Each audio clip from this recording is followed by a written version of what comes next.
Welcome back. On today's episode of Select Few, we have Patrick Gibellina with Mr. G's Autos. They're a classic truck car restoration company out of the Austin area. Patrick, welcome to the show, man. What's going on? Dude, it's a pleasure. I appreciate you making the trip down. Absolutely. So, We're killing two birds with one stone today. yeah, this is my go-to guy for my classic trucks and cars, and, he actually came down here to pick mine up and do some work. It's riding like a three-legged horse, so I need you to make that right. Well, just going to make it better. It's already a good truck. Yeah, it's a great truck. Yeah. And honestly, I'm going to give you credit for getting me addicted to classic vehicles. It's a problem. It started because of you. I'm sure. I was like a modern-day car guy. And modern stuff is fantastic. It's expensive. You got to sprinkle in something. It's got, some character to it. You've got me kind of like I'm not a big carburetor guy now. Like, I just want everything fuel injected. See, I like both. If you got the money, let's go fuel injected. But if you want easy and it's going to work, there's nothing wrong with a carburetor. Dude, I don't know. I like to turn the key and go, Yeah. right? I don't like to wait for a warm up. I talk people out of fuel injection all the time. I mean, you talked me out of it on the other truck. They just don't understand the actual cost of what it's going to take to, take an old car and put fuel injection on it. It's not a couple $100, it's a couple $1,000. The guest yesterday, he's obviously got ton of cars and they're all modern. Yep. And so he was looking at these trucks and I was got him on the hook for like a '64 Impala. Perfect. And then he had no idea about bring a trailer either. Oh, and I was like, dude, ruin someone's that's life. what I told him. I was like, dude, just get on here, man. And I started showing him some like 6'2" to 6'4" Impalas on there. It's like they were like 60, 70 grand done. Oh, easy. And I was like, dude, because it has 60 to be a convertible. 61 to 62 right now. A really nice one. You're talking six figures. Yeah, I saw one the other day go for like 132, and I was like, man, that's a little high. Yeah, but it's good. Out of that whole range, 62 is the year I'd buy. 62. It's my favorite one. Mine's a 6'4" just because of Snoop. It's totally understandable, but 99 other people are going to say the exact same thing. So do you buy an Impala and put Dayton's on it? Oh, hell no. No, no 100 spokes. No, sir. Well, You'd have to have that Pro Touring vibe. Okay. 20s, modern suspension, coilovers, as low as it could be, and that's how I'd rock it. I mean, okay. I mean, I'm not a Dayton guy, but I mean, it does look good in a rap video. 100%. The last thing I want to be is the white kid driving around on a country road with some 13s, banging some Snoop. I mean, but you don't even got to do 13s now. They got 22s, 100 spokes. Yeah, but that's actually a big no-no. Is it? So if you're going to build a traditional lowrider, it's got to be 13s. Okay. I mean, I'm not on the lowrider scene, but Paul Wall and them, they went from spinners to 22 100 spokes and To slabs. and we're hoping that this podcast reach Paul Wall. He's in our backyard, and I know a couple people in Houston. I think I think one day we'll get there. Yeah, they get them elbow swingers. Yeah, exactly. Candy paint caddy. Yeah, So I can see you rolling a candy paint caddy. dude. I even told that guy the other day. He's like about the Impala. He's like, yeah, I want candy apple red. This and that. I was like, dude, we gotta put some gold flake in it. What about a new Blackwing with candy paint? I don't know. That'd be dope. I built that VW race car a while back, and I had it painted candy apple orange, I remember. and they got totally butchered it. Not everybody can do candy paint. So the redheaded stepchildren in the automobile world are interior guys and painters. Yeah. And the crazy thing is they know it. And the good ones you're going to pay for. And if you're not paying a lot of money, you're probably getting screwed. In my personal opinion. I think you're onto something, because you talk to any guy, girl, that's in the cars and has dealt with classic trucks, cars, whatever, they have a horrible paint story. Like Legitimately. 99% of people. When I can take a car down to Mako and get a better job, right? No disrespect to Mako, because I tell you what, the one here locally for us has actually a custom car division, and they actually do good work, minus all your rubbers and everything. So if you take it to them fully stripped, We went and okay. did a job last weekend, and the truck was at Mako, and I was 20 feet away, and I was like, oh, God, this is so bad already. It's that wet stand. It's all that, the stuff that they don't do it right. It's a cheap paint job. The hours and prep are what make good paint. If Yeah. they don't spend the money in prep or the time in prep, it'll come. Just you'll see it all. In grand scheme of things, if you're not spending at least 10 grand on a paint job, you're not with the right people. I would tell you to quadruple that. If you're talking, you want to build yourself a nice classic vehicle, you're going to spend anywhere from 25 to 50 grand. But- For quality, I mean, there's guys out there, if you want black, paint jobs start at $45,000, go up from there. Jeez. Yeah. Dude, I'm like, that's like Ken Diggin money. You know Oh, what I yeah. mean? Like, that's probably why those cars are 300, 500, 700, 1,000%. you know, because they got 3 months into the paint alone. Hundreds and hundreds and hundreds of hours if you don't understand what that process actually looks like. My only issue, though, is a sexy paint job. Like, it's great, but I want to drive my stuff. You know what I mean? Like, I don't want to, and these Texas roads, dude, they're not forgiving on any paint job. We just took on our first project that's being painted as we speak and dropped it off last week. And to have it done in the time frame we need to have it done, it had to be quick and dirty. And it's for I can't say too much, but it's for a company in the gun world, and they're going to use it. So there's no reason for them to spend 20, 30, 40, $50,000 on paint job when it's actually going to be used. Like Right. it's going to be driven off road. They're going to bunch of dudes in the back with badass guns hanging out of the side of it. They're gonna actually use This is it. like a Mad Max car right here. It's gonna be fantastic. I'm really I was blessed to get the job, and just as long as we have it done by December, it's gonna be a shot show in January. So, There you go. yeah. Yeah. If I paid 50 grand for a paint job, I'd be so pissed if a bird just shit on my car. That's the number one reason the people that spend that kind of money on stuff, they don't drive them. They're scared of them. Yeah. They don't want to Yeah, I mean, it's beat them up or God forbid rock chip or this or that. That's what But there's a whole world for people who want that, and there's a whole world for people who want a driver. Right. They're two totally different things. I mean, that's where I'm at. It's I'm not huge on patina, but as you know, you convinced me to buy a patina truck, and it's legitimately like the head turner. Like, Yeah, I've, 100%. I've been at car shows with 6-figure cars, classic cars to $1 million Lambos sitting there, and yeah. it's like everybody will literally leave all that and come look at it just because it's so different. Yeah, 100%. If you can build yourself a driver that has original paint, or maybe it's been touched up over the years or whatever, and you spend your hard-earned money in the chassis and the performance, the drivetrain, the brakes, the wheels, tires, you'll have just as nice of a car as anything modern nowadays. Yeah. And you're going to get way more attention from it, in my personal opinion. Oh, for sure. Yeah. I need some AC in that one. It's a little brutal. Well, we could do that too. I can't afford it anymore. We can do that too. Too much at one time. Yeah. Pause. Maybe maybe my producer can get us some sponsors on this podcast. What tell I me mean? about it. I need one too. We've been repping this Brothers Bond whiskey, paying out of our own pocket, putting it in front of everybody, but just waiting for them to show some love. sir. You know what I mean? I'm waiting for that Buffalo Trace sponsorship just for my life. There you go. Just That'd be dope. Just need it. See, I want a big enough whiskey sponsor to come in here and make a select few classic truck. There you go. You know what I'm saying? That way it can be in all the car shows. We can represent, their brand, our brand. 100%. It's full movement, Right. I mean, we could even go Lincoln Continental too if they want to. Oh, yeah. You know what I'm saying? But it has to be a convertible. See, I'm the other way around. I like the hardtop. I like the hardtop, but it's like you can't find the convertibles. You know what I mean? Like, But it's so hot here. it is hot here. Could you imagine just driving with the AC on? Dude, I can It's the imagine same, it's the same thing. I don't know, my hair blowing in the wind. You know what I mean? It's got double din radios on each side. Yep. You know what I mean? 2005 all over again. Exactly. The flip out Kenwood. Oh yeah, dude. I don't care what anybody says. That's the trick. I'm gonna put a 6-disc changer in there. In the trunk. Yeah, that way I can pull out my CD book from back in the day. Oh man. You can put a record player in the car. Yeah, that's what you need to do. They need to bring back Pimp My Ride. You know what I mean? Come on, Exhibit. Who doesn't need a fish tank in their car right now? What's Exhibit doing nowadays? He's probably just enjoying the finer things in life. Probably.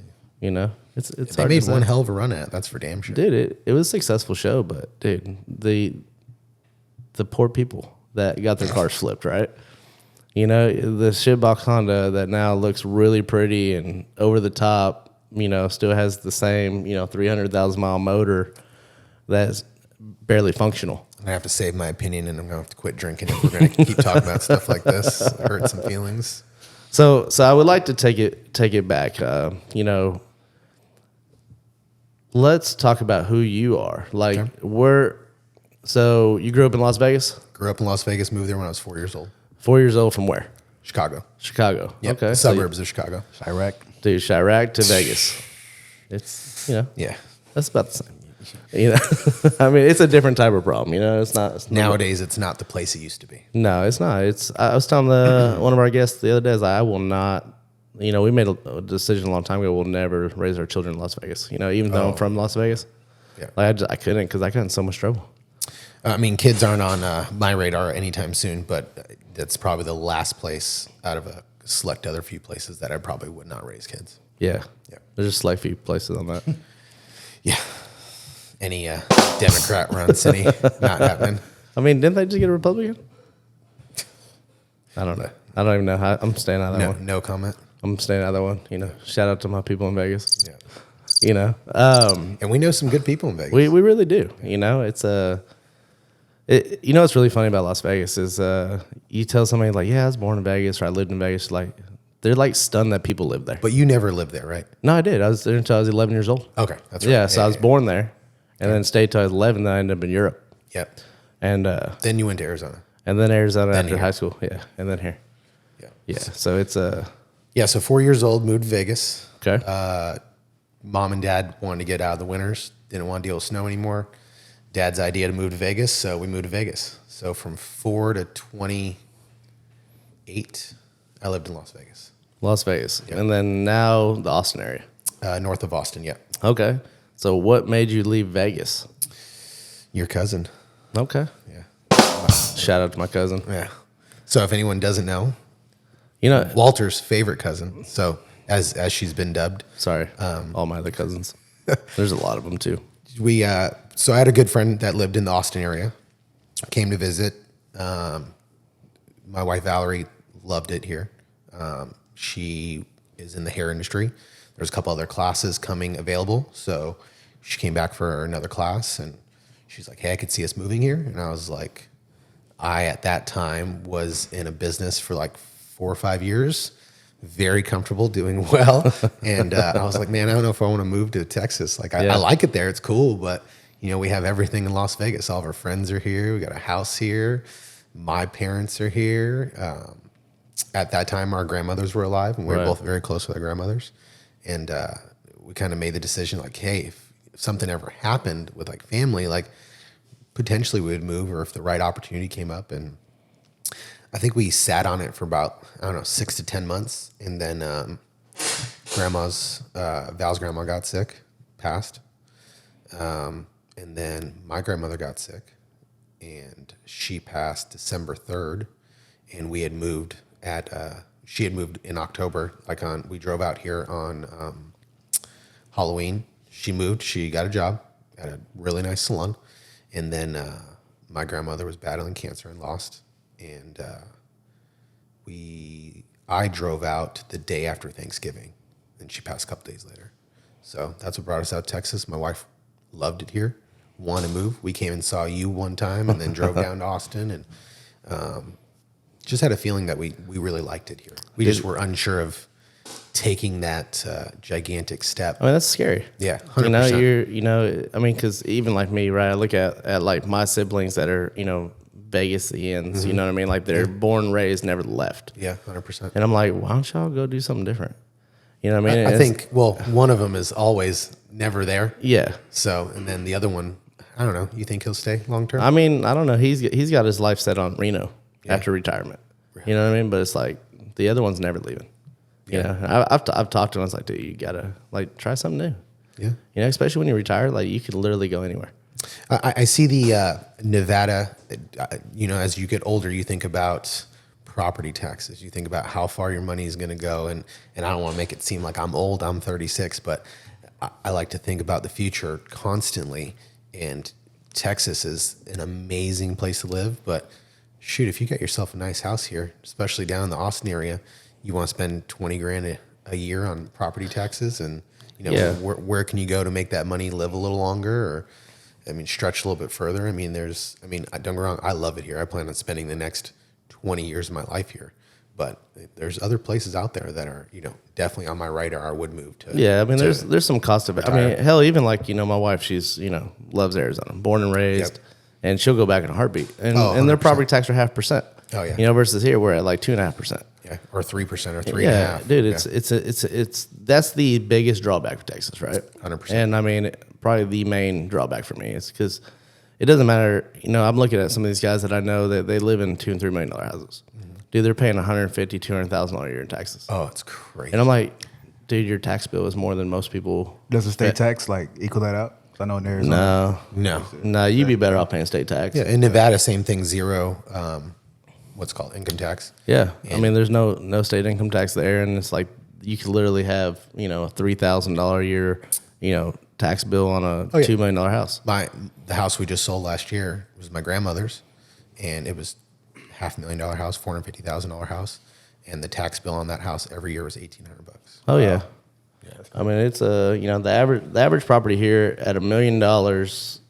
If the house is $1 million, that's not the average price here. It's $20,000 a year. I mean, and your 500,000 is about 8 to 10. Yeah, our house that we sold in Kyle, south of Austin, when we sold for $300,000. We bought it for $200,000 3 years prior when the boom really happened, like the year of COVID and everything. It was $6,800. Yeah. For $300,000. Oh yeah, and I learned real quick through like living in my house and pulling permits to like remodel. Oh yeah, dude, they don't have a limitation. Like because you've been in your house how long? 11 years now. Yeah, and so when you pull a permit, they can actually reevaluate it. You're 100%. not capped at 10%. Yeah, and so like when I put a pool in, right, and I spent a good amount of money on that pool. But the tax changed amount was more than I paid for the pool. Oh, it's probably triple. And it's insane because a pool adds like $15,000 to $25,000 worth of value to a house at a resale. Yep. Right. You'll spend $100,000 here, because pools are outrageous. Easy. But then when your tax bill goes up $130,000. Yeah. Because you pulled a permit, they get to go ahead and readjust. Yeah. And that's like even our business property. It's the same thing. Like they're not pulling permits because there's no building. Right. You can't homestead it as a second property, which is crazy to me because if you're the sole owner of your business and your house is homesteaded, why wouldn't you be able to homestead this one as well? You would think you could. Yeah. So it's like here, I've literally watched it increase $200K a year. Yeah. And I'm like, the tax man wants their money. Yeah, I'm like, the tax bill on this property is $22,000 now. Yeah. I'm like, and it's crazy because like if you look at a tax bill in the state of Texas, it was like 80% goes to the school. Yeah. And like someone like myself that doesn't have any kids, we're like, well, I guess I don't know what to say we're throwing our money away, but you guys are welcome for can I get a tax deduction for the donation? It kind of feels like I mean, we have a good governor and all, but it feels like 100%. It feels like like the Bernie Sanders idea where you're, everything's free, right? But I mean, you have a good point. It's you're paying for other people's kids, 100%. You know what I mean? And it's I don't know, I can't understand it. But then we have some of the shittiest roads. You know what I mean? All this money going into these cities, and then it's like like people that aren't familiar with Texas, but like Highland Park, Preston Hollow are some of the most prestigious areas in the Dallas area. Oh yeah. Okay, this is big money, and some of your big multi-billionaire people live there. Dude, they have the worst fucking roads. What about I-35 in the middle of Austin? Dude, I've been here. We're going on 8 years. It's been like from Buda to the river, right? South Austin. It's been under construction since I've lived here. Yeah. I mean, and I'm like, what are y'all doing? Like, why is this still under construction? And like, I remember when we moved here, we'd see memes like I-35 has been like this for 20 years. Dude, I've been here. Shit, that ain't no lie. Like 17 years now. Been like that since we moved here. And 35 has been under construction forever. Yeah. And it's like, what's even more crazy too is like it's like they're going to add 2 more lanes or 3 more lanes, right? By the time they finish, they needed 10 more lanes. Oh, you know what I mean? So it's like it's gonna be like Houston, like 8 wide or whatever it is. It's crazy. I mean, look what they did through the downtown also, where they had to do a double decker. Yeah. You know what I mean? Yeah, the bypass. Yeah, I mean that's actually what like the city of McKinney is doing too. Is they're looking for like McKinney, Prosper, Frisco, like doing bypasses around this area, and having to possibly go up on our main roads. And I'm like, dude, this is nah. It's crazy. But it's and that's kind of the one thing we didn't like. Being here almost 17 years is, we lived on one side of the town where we're at. And then we moved to the opposite end of the town because there was nothing. And then all of a sudden the boom hits again. Yeah.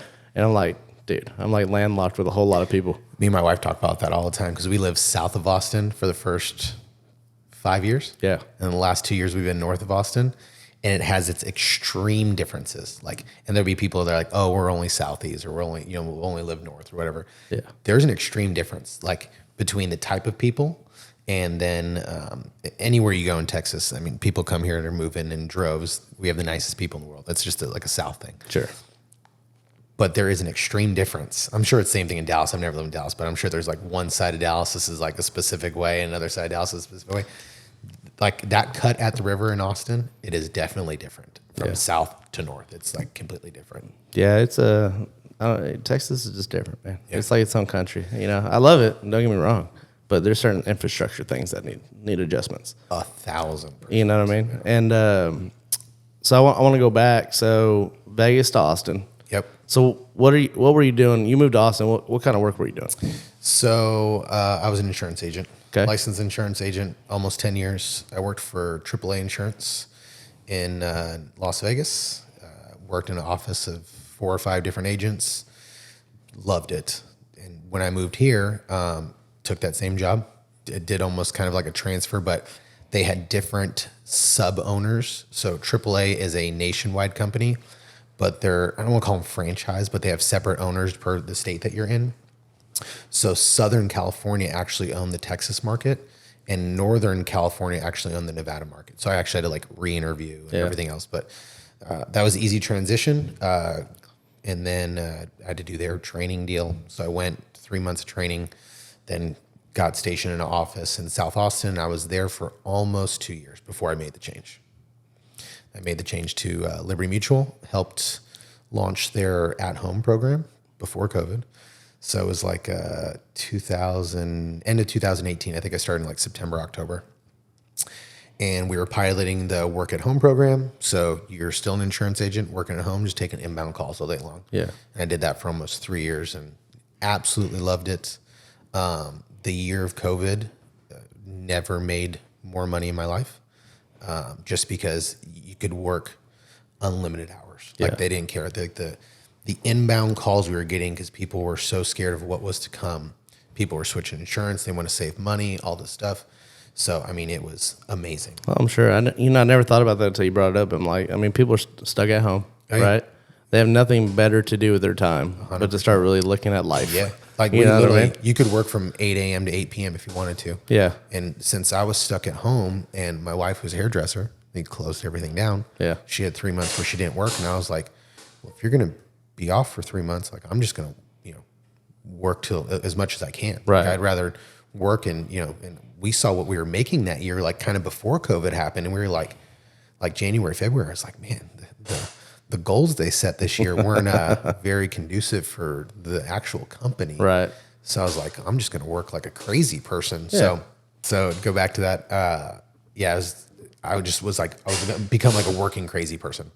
So I literally worked the rest of that year as much as I could, and never had made that type of money, because the goal that they had set was very reachable by a substandard insurance agent. Yeah. If you were really good at top tier, it was very, very, it was easy money to make that year. The year after COVID, they realized they fucked up. Yeah. They're like, hey, we paid out our yearly goal on commissions by like, I think July. So they're like, next year, we're going to try to revamp it. It's kind of bullshit, because you see that a lot of big corporations, like when they start seeing like all their incentive programs that they set, right? 100%. Yeah. It's like all of a sudden people are nailing them. Yeah. Right. Which is good, because obviously if you're incentivized, right, that means they're bringing in more income. They're bringing in more customers. Oh, 1,000%. Right. So their clientele base goes up, their income goes up. Y'all are happy. Mm-hmm. Let's fuck that up. Let's change everything right now. And when you work strictly commission, like, yeah, you get a paycheck if you don't show up or whatever. You get like whatever the minimum wage is. Like that's nothing.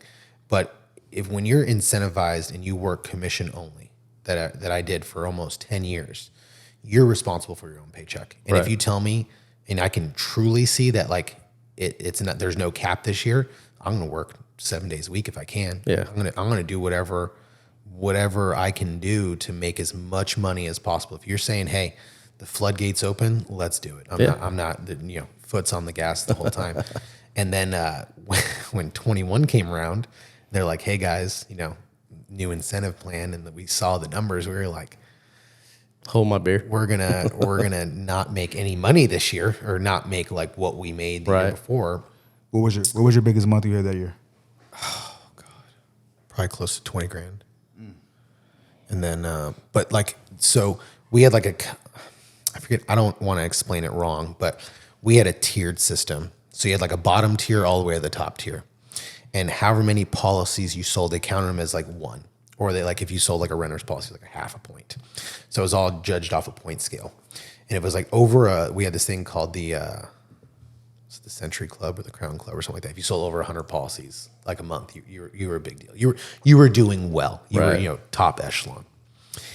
And it was like the 2 years, or the year I was 2 years, year and a half I was there before that, I had hit it like maybe like 10 months out of the year, and like 4 months that I was there. And then the year of COVID, like we hit it every single month. Like there was like, I think at 1 month I got close to 200 policies, like 183 policies I wrote. And I think it was close to 20 grand. But I mean, when you go from making that type of money, and then the next year, like you're struggling to get like mid-tier bonus and make like 5 grand, you're like, what the heck just happened? Yeah. Like I can't go from making obscene amount of money for someone my age who I think, hey, I didn't go to college. Yeah. Barely got through high school. All I knew was sales. Like that's like my first job. We could go actually before insurance. My first real job is I work for Discount Tire. Okay. And I can tell, and I tell anyone this, that I explain, whatever I've done in my life. I owe probably 90% of my success to that company. Really? Because they put 1,000%. Shout out Discount Tire. Shout out Discount Tire. They invest in the person so much. Yeah. And like the classes they put you through, the management help, the seminars, whatever you want to call it. Yeah. Their education for you is above any other place I've ever worked at. And the gentleman that I worked for in that period of time, not just like the manager that I worked for before I got my own store, but like the higher ups, like our assistant vice presidents or vice president, were always really good to me. And I was always able to make a really good connection with those guys. Yeah.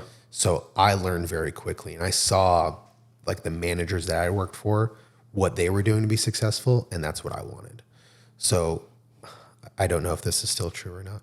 I'm not trying to blow smoke up my own ass, but at 22 years old, I got my own store, which is like almost unheard of when I worked there. Sure. I was like the youngest manager. I mean, anybody that's in their early 20s, right? It's no different than like, dude, I worked at Subway, and next thing you know, I'm like store manager, right? Yeah. And it's like, oh, here's another store, right? So I'm doing 2 stores, and like this tiny ass town has 3 stores. Yeah. I'm like, how cool is that, right? Even though, I got raped on cost. Oh, yeah. I'm like, they're giving me $9 an hour salary, and I'm like, I did that when I left Discount Tire. I worked for shout out Gold's Gym, right? But it was like sub-owned by a private company, not actual Gold's Gym franchise. Yeah. Same thing. Like you just work your tail off. You work 8 to 8, like Monday through Friday, and then if you need to be there on Saturday, you're there on Saturday. And you're just like, why am I working so much for so little money? I mean, it's ridiculous. And you see it too, but it's like the hustle almost outweighs it, because you're almost like, I'm really not making a lot of money. This guy that's making, say $6-7 an hour back then, and I'm making $9, but they're getting paid overtime. 100%. I'm sitting here working like open to close, right? And that's like 6 a.m. to midnight. And I'm like, because nobody shows up, right?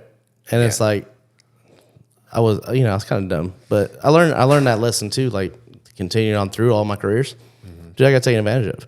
And I think that's what really drives people too, to start their own companies. That's one of the major reasons that I left Discount Tire at the age of like 23, 24, however old I was. I worked there for almost 7 years. And you are working. Like you are always working. And not saying that burnout isn't a real thing, but at like 22, 23, when all your buddies are coming back from college and you're just like working every single day. But at the end of the day, like I said, I made phenomenal money, like really good. Like to be under the age of 25 and you're making 80, 90 grand a year, and all your buddies are just coming out of college and they're trying to get it figured out, or they're trying to be like, hey, I'm just started working for X company and now they got to move up the food chain. I started doing that at like 17. Yeah. So it was like, I saw what was possible, and I'm not a big school person. Yeah. So as soon as I saw what was available to me, that was the only goal I had in sight was to have my own store. But where did that drive come from? Where did it start? Like, mom, dad. I've always been money motivated. I like to be responsible for myself. Yeah. And when you have opportunities in front of you and you don't act on them, it's very disheartening to me because I see a lot of people that are like have these crazy opportunities and I'm like, what are you doing? Like, Yeah. I had several friends of mine growing up, parents owned big companies in Las Vegas. And they're like, oh, I'm just going to go to college and go find myself. I'm like, dude, you could be working for your mom and dad making like stupid money. And then in 20 years, that company could be yours. Like I see opportunity and I try to act on it as best I can. Parents are always hard workers. I think that's where it came from. To go back to your question. When my parents got divorced when I was 6, mom worked 2 jobs. Dad was always in sales, and you name it type of sales, he did it. You ever sell Kirby?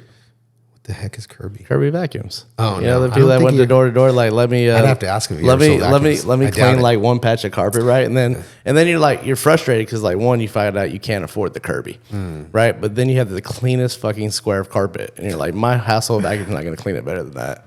Yeah, Yeah. it's like shit. Kids, come dirty this carpet up. You know what I mean? Like, I think I saw my dad. He always had a commission sales job, and preached about how good having a sales job was. Yeah. He worked in the timeshare industry, Okay. which could be a dirty term for some people. Yeah. There's tons of money to be made, and he worked in that industry for over 20 years in Las Vegas. Yeah. And gave me and my sister a phenomenal life. And then 2005 happened, and he had a couple rental homes. yeah. And Oh yeah, market fell it out. changed everybody's life, right? 100%. And I mean, because we're still somewhat young, so that was our biggest turning point in life that we got to see growing up through a crash. Yeah, at 18 years old, to grow up the way that I did, and I'll tell anyone, I grew up, from like, I think my dad really started to make money when I was like probably 10 to 18. Yeah, And, I drove a brand new car in high school. Like I don't want to say spoiled, but Right. we were well taken care of, me and my sister. And then to see everyone lose everything, especially in Las Vegas, I think it was the number one Yeah. city that took the biggest crash. I mean, it was like you learned real quick. Right. And it humbled you real quick to see that someone could have everything and then it could be taken away really quickly. yeah. I mean, I was early in my career when that went down too, and I'm a couple years older than you, but we were in Arizona, and I was just getting my sales career off the ground. I've been doing labor jobs and stuff like that, and got to my point of sales and it crashed, and that's how I ended up in Texas because it's like Arizona lost, the bottom fell out. Yeah. And so I ended up here, and it was weird because it was like a whole different reality here. Like the bottom hadn't fallen out. I feel like Texas was affected, but like not affected at the They same just time. they just didn't grow so large.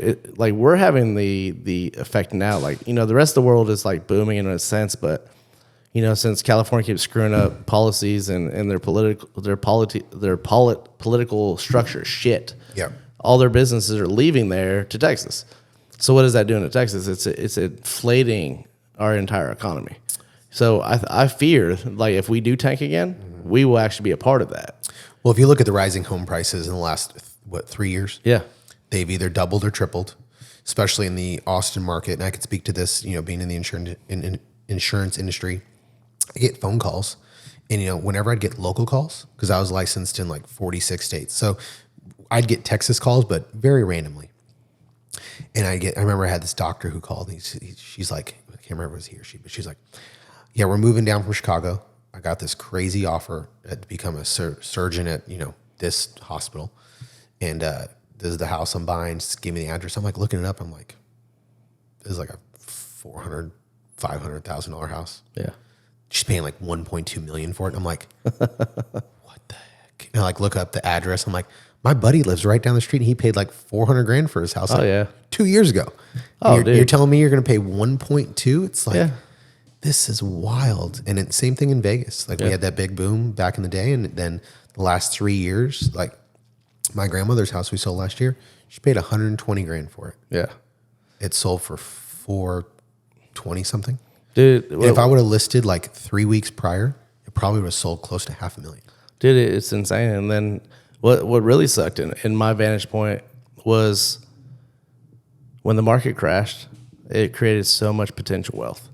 1,000%. And Could you imagine if we were a little bit older and we had some I had more no money, Yeah. right? It's kind of like when Val and I's grandfather bought land in Vegas, right? It's like, you know, when they passed away, you start going through some of the receipts, and you're like, you spent 14 grand on an acre, Oh yeah. like in downtown Vegas. Like, My dude. grandmother had a bunch of like random land in Illinois Yeah, and like $500 Dude. for like half acre or a couple $1,000 Yeah. for 2 acres, and you're just like, what the heck? Yeah. Like here, what's like the average acre in DFW? Oh yeah, and it's like, you know, like and like our grandpa, he built that house that's over there by the, you know, it used to be the Winter Schnitzel, right? yeah. Over there across. They built that house for like 15 grand. Yeah. Dude. And it's like, you know, they cashed out, right? But the one thing I want to say, which is really, really funny, is you ever heard of reverse mortgages? Right? So Are we going to talk about specific somebody? yeah, so I'm gonna say no. So I want to talk about. So I don't know if you know, but like, so Val's grandfather, right? Yep. I know this story. You know, it's like, so you know, he's a smart dude. Yeah. He was very smart. You know, being in the roofing, being a Marine, like, dude, he's one of my, if not the biggest, like, inspiration, idol. And I hear that. That's crazy because I hear that from every one of your brothers, your sister, Yeah. my wife, her sister. Yeah. He was like the staple in the family. Oh yeah, I'm like, I carry my name because of that. You know what I mean? Like, I'm blessed to even be named after him, and it's like I don't even feel like I can hold a candle to half the man he was. Yeah. But like to when they pass away and you start seeing like the details of like their investments and their whole estate, it's like he had that house paid for. You know, he bought it for nothing. Yeah. And then reverse mortgaged it for like 250 grand. The bottom falls out literally right when he's dying. Oh, 100%. And then- that house, even like in today's crazy market, probably isn't worth 250 grand. No, I think, and then so you know when you know a few years later when grandma passed away, it was like that house went to auction for like $40K. Yeah, we looked it up. I forget what it was. It was like really, really low. Yeah, it was tiny because I was watching it like, dude, I wasn't even in the point where like I had the money, and I was like, dude, I want to buy it. You know, like just some nostalgia value. Yeah, just to have it. You know what I'm saying? Like just to have it, right? And it's like, and it's not, you know, it wasn't the greatest neighborhood. Like when they first moved there, like that was a cool area. Oh, yeah. You know, as kids. If you think about it, like, and if you're from Vegas, you know this area, like down Alta Road. Yeah. And like you get further down to like Rancho Santa Fe and all that stuff. Like that's prime neighborhood, like Yeah. back in the day. And then everyone that was moving further from that moved up further and further.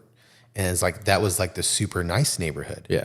And then then Summerlin came along, and then, Henderson came along, and then there's Anthem and all these other like crazy places. Yeah. But it's so weird that you see Las Vegas has kind of gone through this resurgence where all those older communities now are like stupid money because everyone wants to live like in old Las Vegas.